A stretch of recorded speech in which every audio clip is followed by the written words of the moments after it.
భద్రాద్రి రామయ్య దర్శనం అందరి బంధువయ్య భద్రాచల రామయ్య. మన తెలంగాణలో అతిపెద్ద రామాలయం వచ్చేసి మన భద్రాచలంలో ఉంది. కోటలు తీర్చేవాడయ్య కోదండ రామయ్య. ఇవాళ అయితే ఇక్కడ గోదావరి నదిలో అయితే స్నానం చేసిన తర్వాత రామ భక్తితో నదిగా మారిన శబరి ఇదేనయ్య. మనం అయితే గోశాలలో అయితే చూద్దాం రండి.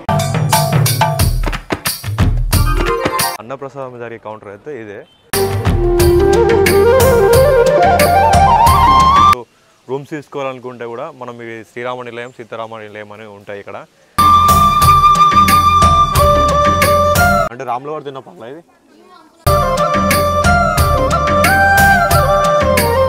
రాముల వారి పాదాలు శ్రీరామ పాదములు నిత్యం కడిగే గోదావరి. శూర్పణఖ ముక్కు చేతి కోసిన ప్రాంతం.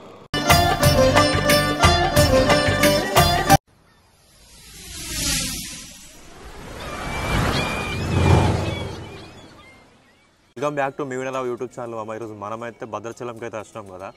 భద్రాచలంలో మనకు కంప్లీట్ డీటెయిల్స్ అయితే నేను ఈ వీడియోలో చెప్తాను. మన తెలంగాణలో అతిపెద్ద రామాలయం వచ్చేసి మన భద్రాచలంలో అయితే ఉంది అమ్మ. ఇప్పుడు ఈరోజు మనం ఈ భద్రాచలం నుంచి కంప్లీట్ ఇన్ఫర్మేషన్ అయితే ఇస్తున్నా.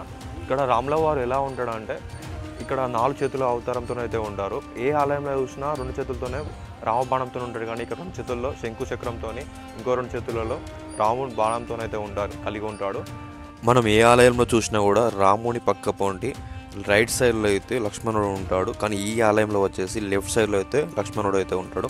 అంతేకాకుండా ఈ ఆలయంలో అమ్మవారు వచ్చేసి సీతమ్మ తల్లి రాముని తొడలపైన అయితే కూర్చొని ఉంటుంది. చూడండి, మీరు కూడా ఎప్పుడైనా వస్తే వీడియోని లైక్ చేసి చివరి వరకు అయితే చూడండి అమ్మ. మీ యొక్క లైక్ అనేది ఈ వీడియో చాలా మందికి ఇన్ఫర్మేషన్ అయితే వెళ్తుంది.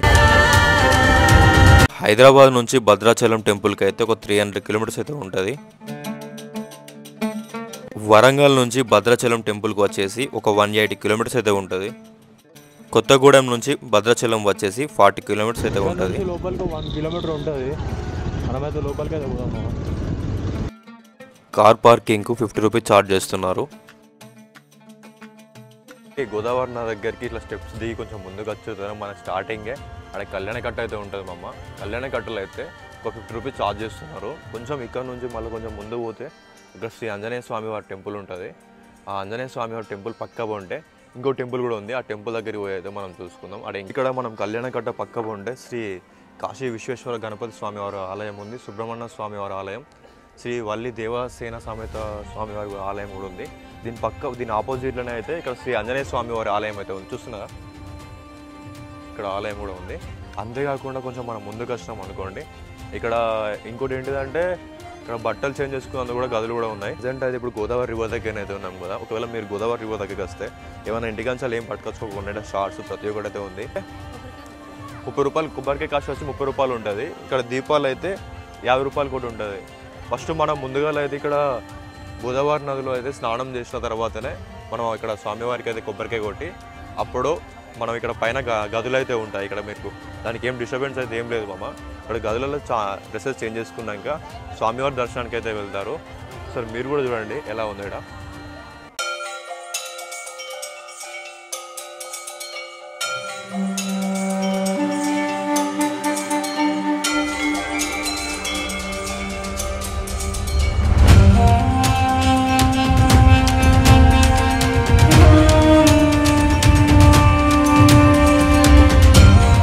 అంతేకాకుండా ఇక్కడ పిండ కార్యక్రమాలు కూడా జరుగుతాయి. మీరు చూస్తున్నారు కదా, ఒకసారి మీరు కూడా చూడండి.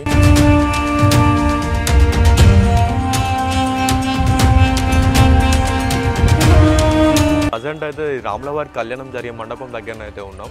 ఇలానే రాములవారి కళ్యాణం అయితే జరుగుతుంది. ఆల్రెడీ ఏర్పాట్లు కూడా జరుగుతున్నాయి అమ్మ. ఈ శ్రీరామనవమి అనేది ఇప్పుడు ఏప్రిల్ 6 రోజు అయితే ఉంది కదా శ్రీరామనవమి. మీకు ఒకవేళ కావాలనుకుంటే కామెంట్ చేయండి, శ్రీరామనవమి వీడియో కూడా మనం చేద్దాము. ఒకసారి ప్రజెంట్ అయితే సెట్ అయితే చూడండి ఎట్లా చేస్తున్నారో. ఇలా జరుగుతుంది కంప్లీట్.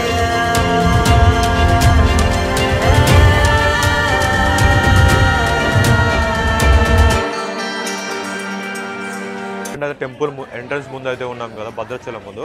ఇప్పుడు మనం ఒకవేళ మీరు బ్యాగ్ సీట్లో ఏమైనా పట్టుకొచ్చుకున్నాను అనుకో, బ్యాగ్ అయితే 30 రూపీస్ ఛార్జ్ చేస్తున్నారు. లేదు మీరు ఫోన్ సీట్లో పెట్టుకోవాలనుకుంటే ఒక ఫోన్ కాస్ట్ పెట్టుకుంటే అయితే 5 రూపీస్ ఛార్జ్ చేస్తున్నారు. ఫోను లేదా కెమెరా సీట్లో పెట్టుకుంటే 5 రూపీస్ ఛార్జ్ చేస్తున్నారు.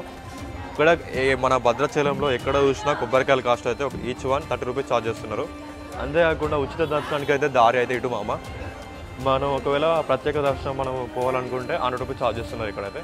ఇలాగెళ్ళి పోవచ్చు మనమైతే. ఇప్పుడు ప్రజెంట్ అయితే దర్శనం చేసుకున్నాక అయితే ఇంకా వీడియో అయితే ఇద్దాం ప్రజెంట్, ఎందుకంటే పైకి అయితే ఫోన్స్ అలవ్ లేదు కదా. పైన దర్శనం చేసుకున్నాక టోకెన్ గురించి అయితే మళ్ళీ మీకు కంప్లీట్గా ఇన్ఫర్మేషన్ అయితే ఇస్తాను. మనం అయితే ఇప్పుడు కొంచెం స్టెప్స్ ఎక్కుంటూ కొంచెం పైకి పోయినట్టయితే మనకి ఎంట్రెన్స్లోనే హనుమాన్ టెంపుల్ అయితే ఉంటుందట.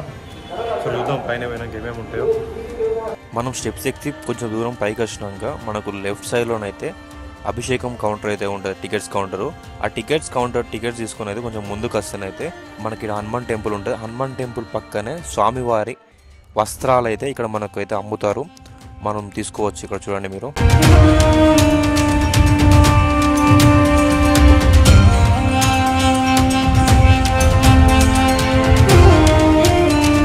కొంచెం ముందుకు వచ్చాక మనకైతే చెట్టు కింద అయితే స్వామివారిని అయితే ఇక్కడ దర్శనం చేసుకున్నాక కొంచెం ఇక్కడ నుంచి కొంచెం ముందుకు పక్క సైడ్ పోతే హనుమాన్ టెంపుల్ అయితే ఉంటుంది.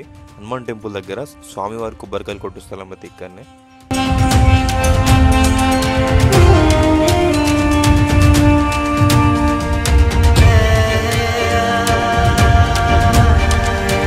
ఎవరికైనా స్టెప్స్ ఎక్కడానికి ఇబ్బంది అయితే ఇక్కడ పైన అయితే లిఫ్ట్ సౌకర్యం అయితే ఉంది. ఇక్కడ వికలాంగులు లేదా వృద్ధులకైతే లిఫ్ట్ సౌకర్యం అయితే ఉంది, ఇక్కడ వాళ్ళు అయితే యూజ్ చేసుకోవచ్చు. ఇది టెంపుల్ లోపలికి వెళ్ళడానికి ఇది మరో దారి. ఈ దారి పక్కనే చిత్రకూట మండపం అయితే ఉంటుంది. దీని ఆపోజిట్లోనే గోశాల అయితే ఉంటుంది. గోశాల దగ్గర అయితే ఉన్నాం కదా. ఈ గోశాల వచ్చేసి స్వామివారి ఆలయం గోపురానికి ఎంట్రన్స్ పోయే దారిలో రైట్ సైడ్లో అయితే ఉంటుంది. ఇప్పుడు మనం అయితే గోశాల అయితే చూద్దాం రండి.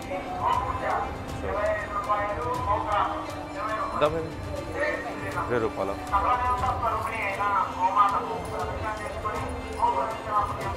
ఈ కాస్ట్ వచ్చి గడ్డి కాస్ట్ అయితే ₹20 అయితే ఛార్జ్ చేస్తున్నారు వీళ్ళు ఇక్కడ.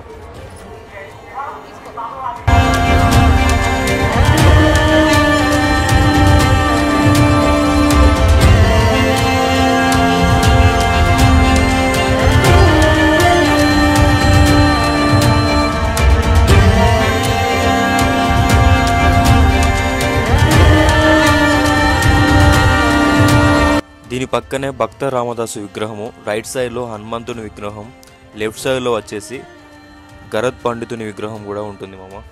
ఇప్పుడు గుడి లోపల టోకెన్ తీసుకున్నాక అన్నప్రసాదంకి ఇక్కడ అన్నప్రసాదం జరిగే కౌంటర్ అయితే ఇదే. దీంట్లోనే మనం అన్నప్రసాదం అయితే ఇస్తారు. ఇది మనకు 10:30 నుంచి స్టార్ట్ అవుతుంది మామ. 10:30 నుంచి మళ్ళీ 1 లేదా 2 వరకు అయితే ఉంటుందని చెప్తున్నారు. మీరు ఒకవేళ గుడి లోపలనే తీసుకునే టోకెన్. ఇప్పుడు అయితే గుడి లోపల ఆధార్కి అయితే ఆధార్ కార్డు చూపిస్తే అయిపోతుంది. ప్రజెంట్ అయితే గుడి లోపలనైతే ఇప్పుడు మనల్ని స్కాన్ చేసుకుంటారు, ఫోటో తీసుకున్నాకనే అది తర్వాతనే మనం వీళ్ళకి వస్తాం. లేకపోతేనైతే డైరెక్ట్ పోతేనైతే అలా దాంట్లో అలో చేయరు. మనం టికెట్ తీసుకొని క్యూ లైన్లో నిలబడి కొంచెం 100 మందిని ఒకటేసారి పంపిస్తారు. ఒక 100 మంది అయిపోయి ఇంకో 100 మంది. ఆ తర్వాత మన అప్పుడు వచ్చినాక ఇక్కడ వాళ్ళు అయితే మన టికెట్ తీసుకొని వాళ్ళు స్కాన్ చేసుకున్నాక అప్పుడు మనకు అన్నప్రసాదం అయితే పెడతారు. ఒకసారి మీరు కూడా చూడండి.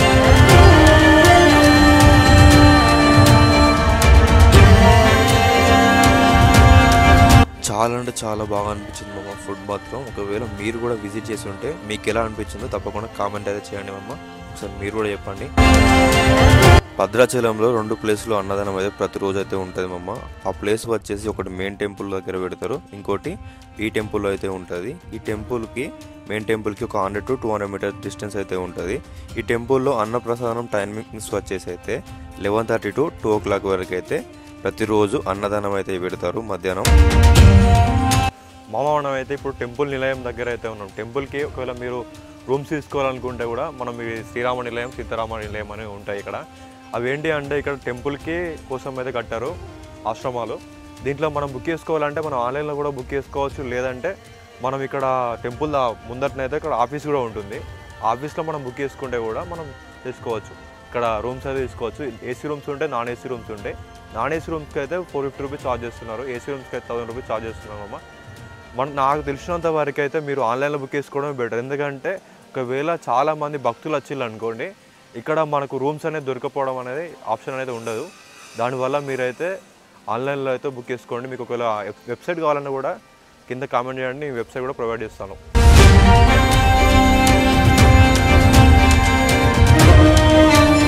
అయితే ఇప్పుడు ఒకవేళ భద్రాచలం వచ్చినాం అనుకోండి, ఇక్కడ టెంపుల్కి కావాల్సిన రూమ్స్ అయితే ఉంటాయి. అదే కొత్తగా అయితే కటేజెస్ అయితే పడ్డాయి. ఇక్కడ క్యాంప్ అని కొత్తగా పడ్డాయి. గోదావరి రివర్ పక్క ఉంటే పడ్డాయి. ఇక్కడ మనకు అన్న వాళ్ళని అయితే అడిగి దీని గురించి మనం డీటెయిల్గా ఇన్ఫర్మేషన్ అయితే ఇస్తాం మీకు. అన్న ఇక్కడ మీది ఎంత ఉంటుంది అన్న సింగిల్ పర్సన్కి ఈచ్ వన్కి ఎంత? సింగిల్ పర్సన్ ఈచ్ వన్ వచ్చేసి 500 రూపీస్. అందులో నైట్ డిన్నర్ మార్నింగ్ బ్రేక్ఫాస్ట్ కనుక యాడ్ చేసుకుంటే ఇంకొక 250 యాడ్ అవుతాయి. ఒక 500 రూపీస్లో మీరు బయట రూమ్ తీసుకుంటే ఒక రూమే ఉంటుంది. కాకపోతే ఇక్కడ అన్న వాళ్ళ దగ్గర ఏంటిదంటే మనకు room with dinner and breakfast కూడా ప్రొవైడ్ చేస్తున్నారు. అంతేకాకుండా ఇక్కడ క్యాంప్ ఫైర్ కూడా ఉంది. క్యాంప్ ఫైర్ ఉంటుంది. Okay, any time camp fire ఉంటుంది. Any time camp fire. Okay, ఉంటుంది. ఏమైనా గేమ్ యాక్టివిటీస్ ఇట్లా ఏమైనా ఉంటాయి? గేమ్స్ ఉన్నాయి మీకు. ఇక్కడ ఫుట్బాల్ ఉంది, వాలీబాల్ ఉంది, సెటిల్ ఉంది, ఓకే, యారో ఉన్నాయి. ఇక్కడ వీళ్ళ దగ్గర అన్న వాళ్ళ దగ్గర గేమ్ యాక్టివిటీస్ కూడా ఉన్నాయి. ఇలాంటి కటేజ్ అనేది మన క్యాంప్ ఫైర్ అనేది విత్ ఇన్ ఒక 500 రూపీస్లో మీకు ప్రొవైడ్ చేస్తున్నారు. ఇలాంటిది మీరు కనుక శ్రీరామనవమికి అయినా ఎప్పుడైనా భద్రాచలం వస్తుంటే తప్పకుండా మిస్ కాకండి. ఎందుకంటే ఇంత మనకు బెస్ట్ ఆఫర్ అన్నట్టు ఇది. మీరు ఒక 500 రూపీస్లో మీరు బయట తీసుకున్నారు అనుకోండి, ఓన్లీ రూమే వస్తుంది. కానీ ఇక్కడ వీళ్ళైతే విత్ ఒక అకామిడేషన్తో ప్రొవైడ్ చేస్తున్నారు. విత్ డిన్నర్ అండ్ బ్రేక్ఫాస్ట్ కూడా ప్రొవైడ్ చేస్తున్నారు. ఇక్కడ క్యాంప్ ఫైర్, గేమ్ యాక్టివిటీస్, మీరు ఒకవేళ ఫ్యామిలీ లేదా ఫ్రెండ్స్తో వచ్చినా కూడా చిల్ అవ్వడానికి అయితే ద బెస్ట్ ప్లేస్ మన ఇక్కడ ఏంటిదన్నా. ఇక్కడ దీని పేరు ఏంటిది? ఏరు ది రివర్ సైడ్ క్యాంప్. ఏరు ద రివర్ సైడ్ క్యాంప్. మీరు నోట్ చేసుకోండి. మీకు దీని గురించి ఏమైనా వెబ్సైట్ కావాలన్నా లేకపోతే నెంబర్ నేనైతే ప్రొవైడ్ చేస్తాను మన బయోలో. దీని గురించి మీకు ఏమైనా డీటెయిల్స్ కావాలన్నా తప్పకుండా కామెంట్ చేయండి. నేను దీని దగ్గర నుంచి అన్న వాళ్ళ నుంచి అయినా మీకు ఇన్ఫర్మేషన్ తప్పకుండా ఇస్తామమ్మా. ఇక్కడ నుంచి వెళ్ళి పర్ణశాల పోవడానికి అయితే ఆటోలు ఉంటాయి, బస్సులు ఉంటాయి. కాకపోతే ఆటో పోతే ఎంత ఛార్జ్ అవుతుందో మనం ఇక్కడ ఉన్న ఆటో వాళ్ళని అయితే అడిగి తెలుసుకుంటా. ఓకేనా? ఇక్కడ నుంచి పర్ణశాల పోతే ఎంతనా? ఈచ్ వన్ అయితే 170 రూపీస్. ఓకే, ఒకవేళ షేరింగ్ కాకపోతే సపరేట్గా వెళ్ళాలనుకుంటున్నా 3 మెంబర్స్ కానీ 4 మెంబర్స్ ఉంటే చిన్న బండి అయితే 850 రూపాయలు తీసుకుంటారు. జ్యోతిలింగాలని నరసాపురంలో జ్యోతిలింగాలు అరుణాచలం శివుని. ఓకే ఓకే, సపరేట్ అయితే లేకపోతే టచ్ చేయరు. ఓకే, లెఫ్ట్ సైడ్ వెళ్ళమనుకున్నాము. పర్ణశాల వస్తుంది చూడండి సార్. శ్రీ సీతారామచంద్ర స్వామి వారి భద్రాచలం టెంపుల్ నుంచి పర్ణశాల టెంపుల్కి దాదాపు ఒక 40 కిలోమీటర్స్ వరకు అయితే ఉంటుంది మామ. మనం అయితే ఇప్పుడు పర్ణశాలకి అయితే వచ్చినాం. మీ దుమ్ముగూడెం మండలంలో కొత్తగూడెం జిల్లాలో అయితే ఉంది పర్ణశాల. ఇప్పుడు మనమైతే ఒకసారి ఇక్కడ పండ్లు అయితే అమ్ముతున్నాం. ఏం పండ్లు తెలుసుకో. ఏం పండ్లు అమ్మా? ఏం పండ్లు? తునికి పండ్లు అవి? ఇవేం పండ్లు అంటే రాముల వారు తిన్న పండ్లు ఏమో అంటారు కదా, ఇవేనా ఇవి? ఎంత ఇవి? ఇవి 20? ఈ 30 20? మరి ఇది 20 రూపాయల? అంటే రాముల వారు తిన్న పండ్లు ఇది? రాముల వారు తిన్న పండ్లు అయితే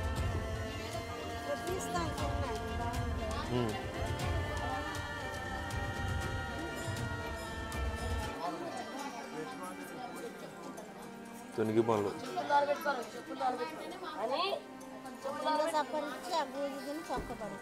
ఇప్పుడైతే మనం గోదావరి నది దగ్గరనే అయితే ఉన్నాం కదా పర్ణశాలలో. ఈ గోదావరి అనేది ఇప్పుడైతే అక్కడ దాకా ఉన్నది. కానీ వర్షాకాలంలో అయితే ఇప్పుడు మనం చూస్తున్నాం కదా, షాపులు మొత్తం ఇక్కడ మునిగిపోతాయట. మొత్తం నీళ్ళే ఉంటాయి ఇక్కడ. ఇప్పుడు మనమైతే ఇక్కడ ఉన్న వాళ్ళని కూడా అడిగి తెలుసుకున్నా, మొత్తం నీళ్ళతోనే ఉంటుంది. ఇప్పుడు మనమైతే పర్ణశాలలో లోపల శ్రీ సీతారామచంద్ర స్వామి వారి టెంపుల్ లోపలికి అయితే పోయి లోపల ఏమేమి ఉన్నాయో కూడా ఒకసారి చూద్దాం. పాండివాం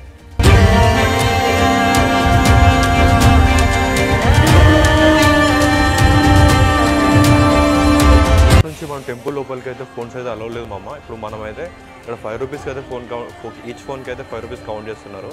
మనం ప్రతి ఒక్కటి అయితే ఇక్కడ నుంచి డీటెయిల్ అయితే ఇన్ఫర్మేషన్ ఇద్దాం అనుకున్నా. కాకపోతే లోపలికి ఫోన్ అయితే అలౌ లేదు.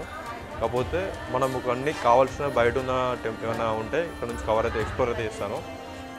రండి. మనకి బ్యాక్ సైడ్ కనిపిస్తుంది చూస్తారు కదమ్మా, అదైతే పర్ణశాల లోపల మొత్తం ఉంటుంది. ఇక్కడ మనకు పక్క బండి చూసుకుంటే ఇక్కడ జలప్రసాదం అని కూడా ఉంది, భద్రాద్రి జలప్రసాదం.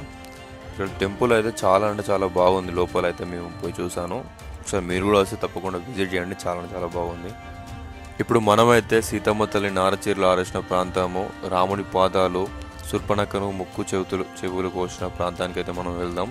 ఇప్పుడు వెళ్ళి అక్కడ డీటెయిల్గా ఎక్స్ప్లోర్ చేద్దాం. ఇప్పుడు ఈ పర్ణశాల నుంచి అక్కడికైతే ఒక 1 కిలోమీటర్ డిస్టెన్స్ అయితే ఉంటుంది మామ. ఇప్పుడు మనమైతే అక్కడికి వెళ్ళి కంప్లీట్ ఎక్స్ప్లోర్ అయితే చేద్దాం. ఇప్పుడు మనమైతే సీతమ్మ తల్లి ఆరవేసిన నారచీరలు ఆరవేసిన ప్రాంతానికి అయితే వచ్చినామమ్మ. అంతేకాకుండా ఈ ప్రాంతంలో మనకు రాములవారి పాదాలు కూడా కనబడతాయి. అదే కాకుండా ఇక్కడ సీతమ్మ తల్లి బండలతోనైతే ఇక్కడ పసుపు కుంకుమ అనేది తయారైతే చేసిందట. అలాంటి బండలు కూడా ఇక్కడ మనకు దొరుకుతాయి. ఇప్పుడు మనం చూస్తున్నాం కదా మమ్మ, ఇదే బండల పైన అయితే రాములవారి పాదాలు అయితే ఉంటాయి. ఒకసారి మీరు చూడండి.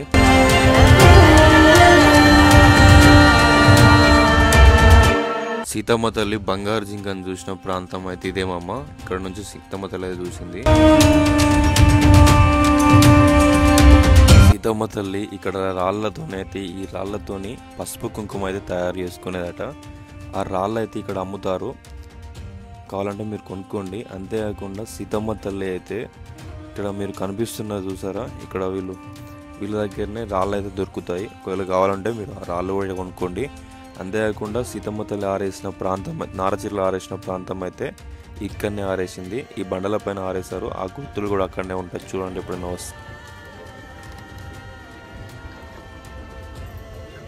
మీరు ఒకవేళ షాపింగ్ చేసుకోవాలనుకున్నా కూడా ఇక్కడ షాపింగ్ కూడా చేసుకోవచ్చు. చూస్తున్నారు కదా, ప్రతి ఒక్కటి ఉంటుంది ఇక్కడ.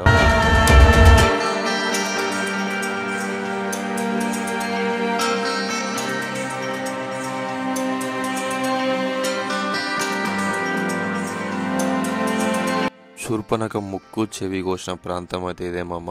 ఈ ప్రాంతంలో చాలామంది భక్తులు వచ్చి వాళ్ళకున్న ఏదైనా దరిద్రాలైనా ఏదైనా పోవాలనుకొని ఇక్కడైతే రాళ్ళు అయితే తీస్తారు. ఇక్కడ ఏమైనా కొన్ని రాళ్ళు తీసుకొని ఎడమ చేతితోనైతే వెనుకకు చూడకుండా అయితే ఇసురితే ఆ రాళ్ళతోనైతే పోతాయి అనుకొని ఎలాంటి బాధలైనా తొలగిపోతాయని ఇక్కడ ప్రజలైతే చాలా నమ్ముతారు. మీరు కూడా తప్పకుండా చేయండి. అంతేకాకుండా మనమైతే చూసిన ప్రాంతం, నారచీరలు చూసిన ప్రాంతం అయితే ఇక్కడ నుంచి కూడా కనిపిస్తుంది. ఇలాంటి మరెన్నో వీడియోస్ కోసం తప్పకుండా మన యూట్యూబ్ ఛానల్ తప్పకుండా సబ్స్క్రైబ్ చేసుకొని లైక్ చేయండి, షేర్ చేయండి.